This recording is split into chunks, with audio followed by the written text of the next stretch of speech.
हे पहा, निवाडा करावा लागेल। राज, आता त्या लायकीचं कोण राहिलंय का असं वाटतं? आम्हालाही वाटतं रायप्पा, आम्हालाही वाटतं की या क्षणी जावं, उपसावी तलवार आणि उडवावीत कारभाऱ्यांची मस्तक।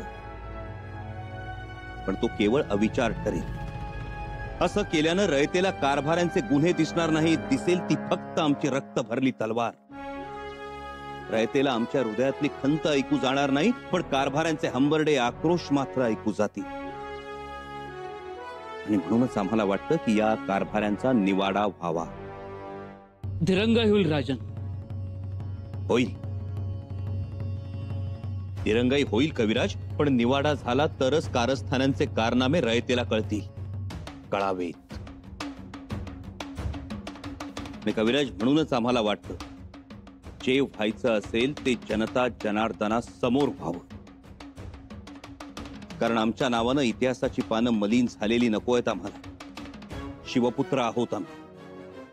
हे असे मजकूर आमची बदनामी तर करतीलच, परंतु सूर्यापोटी शनिचर जन्माला आला म्हणून छत्रपतींची सुद्धा बदनामी करतील। एक गोष्ट सगळ्यांनी लक्षात घ्या, शस्त्राची धार फार काळ टिकत नाही, शास्त्र मात्र शतकानुशतक टिकतं, चालतं, जनमानसात रुजतं। शास्त्रातल्या या अशा मजकुरांनी इतिहासाची पानं मलिन होतात, खराब होतात, आणि ती दुरुस्त करणं केवळ अशक्य। म्हणूनच आमची प्रतिमा शीघ्रकोपी, संतापी अशी होण्यापेक्षा संयमी, न्यायी व्हावी। राजा, असं करायची कोणाची हिंमत? रायप्पा, कविराज, खरं सांगायचं तर आम्हाला सुद्धा उबग आलाय आता या सगळ्या गोष्टींचा। उधाणलेल्या समुद्रात शीड फाटलेल्या आणि नांगर तुटलेल्या गलबतासारखं किती काळ हेलकावे खात राहावं आम्ही? आता बस, आता आम्हाला हे सगळं थांबवायचं आहे। आमच्या विरोधात होणाऱ्या कारस्थानांना आम्ही रायगडाच्या पायाखाली गाडणार आहोत। आमच्या मनुष्य निर्मित दुर्दैवाला रोखणार आहोत। पितुरेचा हा अध्याय कायमचा संपवणार आहोत, आणि तेही स्वराज्याच्या रयते समोर, रयतेला साक्षी ठेवून, न्यायाचा उचित सन्मान ठेवून आणि कारभाऱ्यांची चूक त्यांच्या लक्षात आणून देऊन।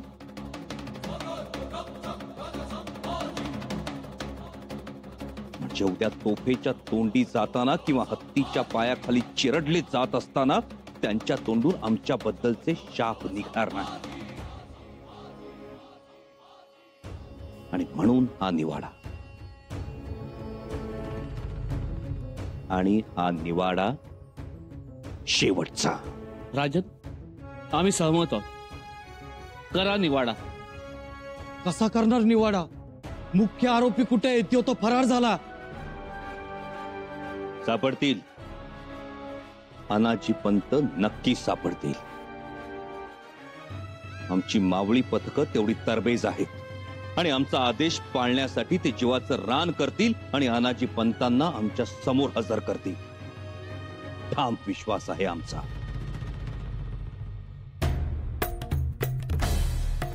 पंत, पंत ऐका, ऐका पंत, दगड्याची गाज ऐकू यायला लागली। म्हणजे आपण जवळ आलो होय, सिद्धीच्या हद्दीत आलो आपण। आता ठरल्या ठिकाणी पोहोचणार आपण। आता आपल्याला कोणीही हात लावू शकणार नाही। बरं झालं तुम्ही मावळ्याच्या हाती लागला नाही। आताही नाही, आणि यापुढेही हाती लागणार नाही। पण काय? आपण सिद्ध्याला शरण गेलोय हे कुणाला कळता कामा नये। कुणालाच कळणार नाही, कुणाला माहिती बी पडणार नाही।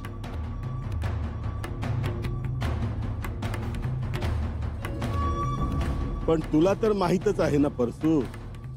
मग काय झालं? मी तुमचाच आहे। पण मी तुझा कुठे आहे रे परसू? ये मालक! हो मालक, काय करताय? मी कुठे गेलो, कसा गेलो, कुणाकडे गेलो हे गुप्त राहील परसू। मालक!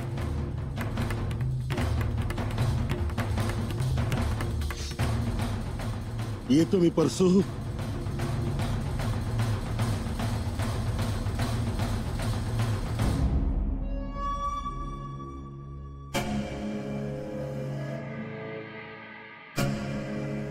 ऐकलं का सुनबाई? आलं असेल कानावर. कशाबद्दल? सोमाजी दत्तो सापडला. गिरफ्तार करून गडावर आणलाय त्याला. बरं झालं. आता अनाजी पंत सापडले की मग सगळ्याच गोष्टी हातात आल्या. शंभूराजांनी निवाडा करायचं ठरवलंय. निवाडा का म्हणून? आम्ही तर म्हणतो करू दे निवाडा. अहो पण अनाजी पंत तर सापडायला हवेत ना. अनाजी पंत सापडलेच नाहीत तर मग निवाड्यात मुख्य आरोपी म्हणून कोणाला उभं करायचं? सुनबाई, सोयराबाई साहेबांना तर नाही ना?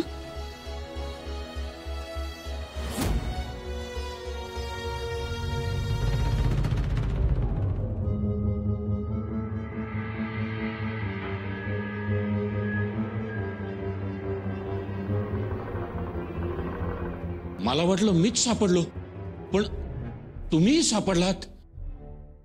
फसलं, गणित फसलं. फसलं म्हणजे चांगलंच फसलं. आता थेट शिक्षेला सामोरं जावं लागणार तेव्हा. शिक्षा होणार तर काय फुलं पडतील अंगावर? तरी हे तुला मी परोपरी सांगत होतो. बाबा गप्पा बैस. तुझ्यामुळे माझा सुखाचा जीव दुःखात गेला रे. बाबा माझ्यावर विश्वास ठेवा, असं काही होणार नाहीये. तसं झालं ना तर जगदीश्वराला तोरण बांधीन मी 11 नारळाचं. पण तसं घडावं तेव्हा. काय घडतंय आणि काय घडणार? फसलो आणि अडकलो. आता बाहेर पडणं मुश्किल आहे. शंभूराजे कसे बोलले, किती टाकून बोलले. अरे काय किंमत राहिली?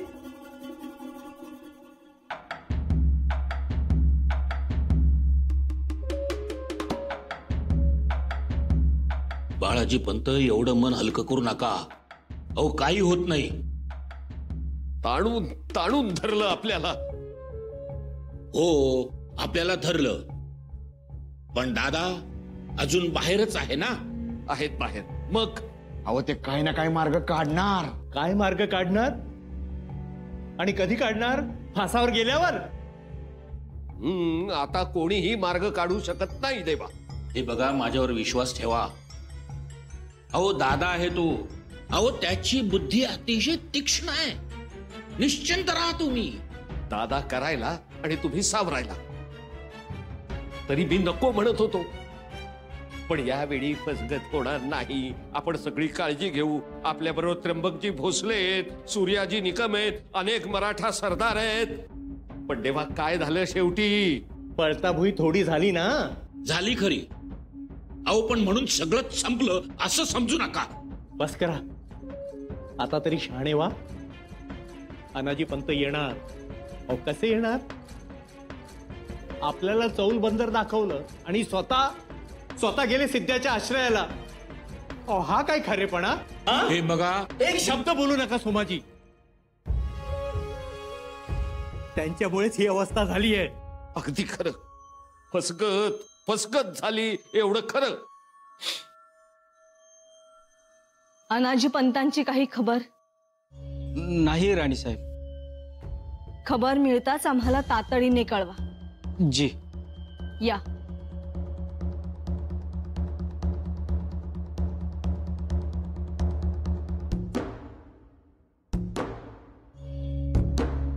राणीसाहेब मुजरा.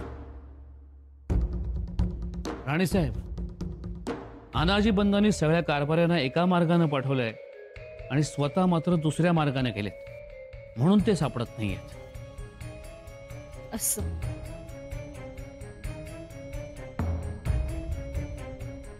हे काय घेऊन आलात? हे आरोपपत्र आहे आणि यात आरोपींच्या नावांची यादी आहे. कोणाकोणाची नावं आहेत आरोपींच्या यादीत? वाचून दाखवू? दाखवा. आम्हाला तरी समजू देत. अस्तनीतले साप. वाचा. जी. अनाजी पंत प्रभुणीकर, हिरोजी फर्जन, राघव वासुदेव, त्र्यंबकजी भोसले, सोमाजी दत्तो, जनार्दन पंत आणि बाळाजी पंत चिटणीस. बाळाजी काका. कविराज, आम्हाला बाळाजी काकांचं मोठं आश्चर्य वाटतं हो. एवढे संत सज्जन ते कसे काय अनाजी पंतांच्या कटकारस्थानात सामील झाले? त्यांच्या बंधूंची नाव आहे श्यामाजी पंत आणि चिरंजी आऊजी बल्लाळ. आम्हाला तर असं समजलंय की खंडो बल्लाळांनी त्यांच्या वडिलांनाच पकडले. जी राणीसाहेब. राणीसाहेब, सोमाजी बंकी त्यांची 2 मुलं, मालसावंतांचा मुलगा श्यामजी पुंडे आणि रघुनाथ पंत हणमंते यांना कर्नाटक प्रांतातून कैद झाले. तसंच केशव पंडितांचंही नाव आहे. यादी अपूर्ण तर नाही ना? नाही राणीसाहेब. अजून एखादं दुसरं महत्वाचं नाव यायचं तर राहिलं नाही ना? राणीसाहेब, आपला रोग राजमातोश्रींच्या नावाकडे तर नाही ना? हो, आमचा रोख त्यांच्याचकडे आहे. त्या राजांच्या मातोश्री असल्या तरीही या कटकारस्थानात अनाजी पंताने एवढ्या त्याही जबाबदार आहेत. आणि म्हणूनच या कटकारस्थानात त्यांचंही नाव हवंय. माफ करा राणीसाहेब, परंतु राजमातोश्री या थोरल्या महाराजांच्या राणीसाहेब आहेत. म्हणून त्यांचं नाव आरोपी म्हणून लिहिण्यापूर्वी मला राजांशी बोलावं लागेल. मग तसं बोलून घ्या कविराज. आणि खरं सांगायचं तर आम्हाला निवाड्याचीही गरज वाटत नाही आता. म्हणजे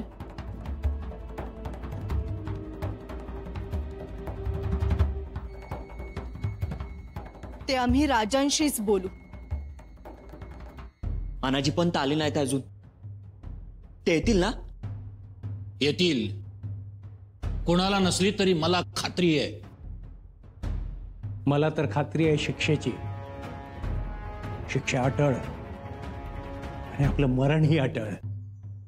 अहो बाबा, शुभ बोला. मी खूप शुभ बोलेन रे माझ्या तोंडानं, पण तोफेचं तोंड शुभ बोलणार आहे का? तोफेचं तोंड ही आगीच्या गोळ्याचीच भाषा बोलणार ना? म्हणजे तेव्हा आपल्याला तोफेच्या तोंडी देणार.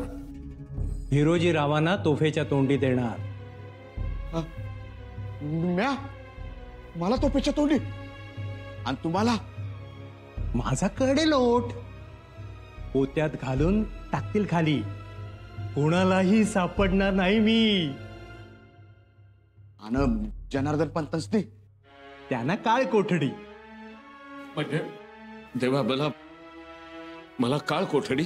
हो, तुम्हाला आणि मला हत्तीचा पाय सोसवणार नाही ना. बाळाजी पंत, तुम्ही स्वतः घाबरताय आणि दुसऱ्यांनाही घाबरवताय. हो, घाबरलो. दुसरं काय करणार? शंभूराजे काय बोलले आम्हाला? त्यांच्या डोळ्यातून ठिणग्या पडत होत्या, नुसत्या ठिणग्या पडत होत्या. हे बघा, शंभूराजांचं रागवणं समजू शकतो मी. ते रागावले म्हणून काय झालं, पण दादा जेव्हा येईल तेव्हा तयारीतच येणार. दादा आहे तो. तुम्हाला भेटायला येत आहेत. बघा, म्हणाला नव्हतं मी. कवी कलश येत आहेत. कविराज,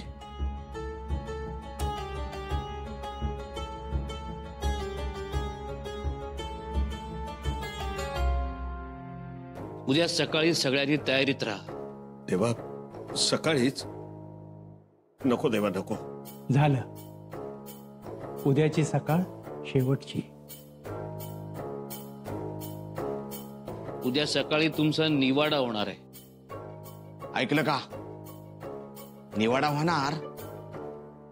पण अनाजी पंत कुठं आहे?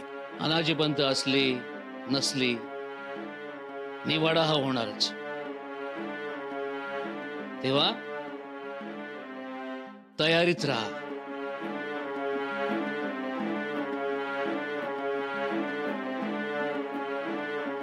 निवाडा पण न्याय मिळेल का? न्याय मिळतो का निकाल लागतो कायमचा कोणास ठाऊक. बाबा कशाला हाय खाताय? अहो निवाडा उभा राहिला तर निदान आपली बाजू मांडण्याची एक संधी तरी आपल्याला मिळेल. होय, आणि तोपर्यंत दादा येईलच. जे घडतंय ते आपल्या भल्याचंच घडतंय.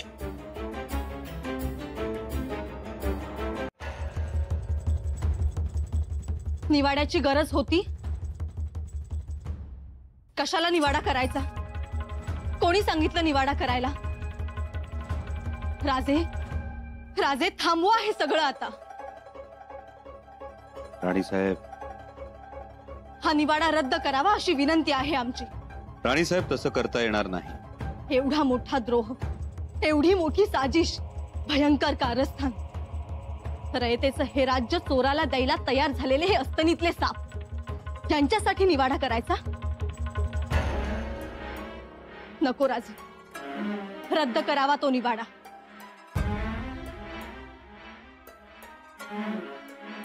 राणीसाहेब, निवाडा रद्द करता येणार नाही. राजे, आम्हाला ना तुमची कमालच वाटते. एवढा संयम कसा हो तुमच्याकडे की त्याला सुद्धा आपल्या अष्टप्रधान मंडळात घेतलंय तुम्ही? नाही ना? मग सोडा तो संयम आता आणि जसं म्हणाला तसं भयंकर रूप दाखवावं. राणीसाहेब, त्याने स्वराज्याचं नुकसान होईल. आबासाहेबांच्या थोर विचाराची पायमल्ली होईल. कशी पायमल्ली होईल? गुन्हेगाराला त्या कड्यावरून ढकलून देण्यासाठीच तो कडा तासून घेतलाय ना? मग काय उपयोग आहे त्याचा? राजे, आत्ता त्या कड्याचा उपयोग करून घ्या आणि आम्ही तुमचं कोणत्याही परिस्थितीत काहीही ऐकणार नाही. हे पहा राणीसाहेब, ना या प्रकरणात आम्ही संयम दाखवणार आहोत ना कुणाला दयामाया दाखवणार आहोत. परंतु एक गोष्ट तुम्ही सुद्धा समजून घ्या. एका गुन्हेगाराला आम्ही सजा देऊ शकतो, 2 गुन्हेगारांना सुद्धा जागेवर ठार करू शकतो. पण हे केवळ गुन्हेगार नाहीत, हे स्वराज्यद्रोही आहेत, राजद्रोही आहेत आणि संख्येनं जास्त आहेत. मुळात हे एक बंड आहे आणि हे जर बंड असेल तर त्या बंडाच्या मुळाशी जावं लागेल. या बंडाला कोणाचा आशीर्वाद होता, कोणी यात दारू भरली, कोणी वाद पेटवली, सगळं सगळं तपासून बघावं लागेल. या बंडाला कोणाचा आशीर्वाद होता, कोणी यात दारू भरली, कोणी वाद पेटवली, सगळं सगळं तपासून बघावं लागेल. नको राजे, त्यातून पळवाटा निघतात, माफीनाम्याचे ऐवज निघतात आणि कदाचित तुमच्या हृदयाला पाझरही फुटू शकतो. त्यापेक्षा नकोच. हे पत्राचा पुरावा आहे आणि हवं तर दुर्गादासाला समोर आणा आणि तडकाफडकी निर्णय घ्या.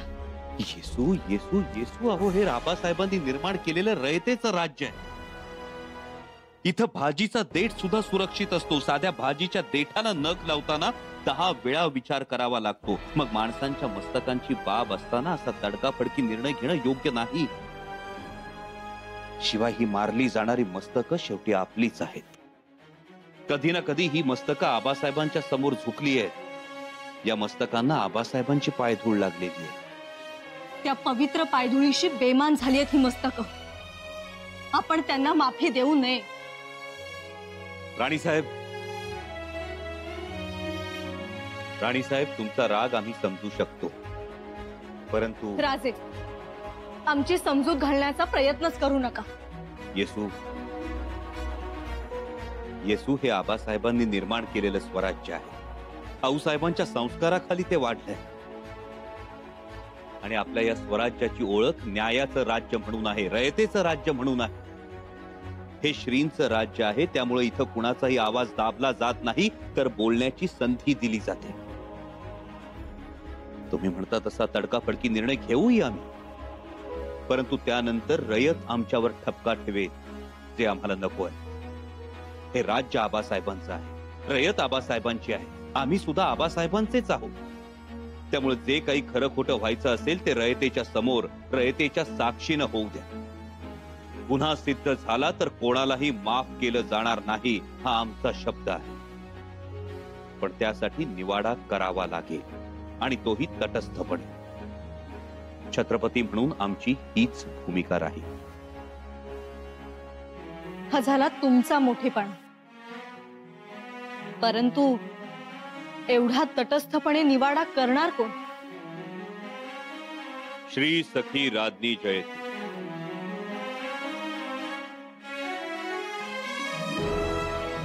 म्हणजे आम्ही?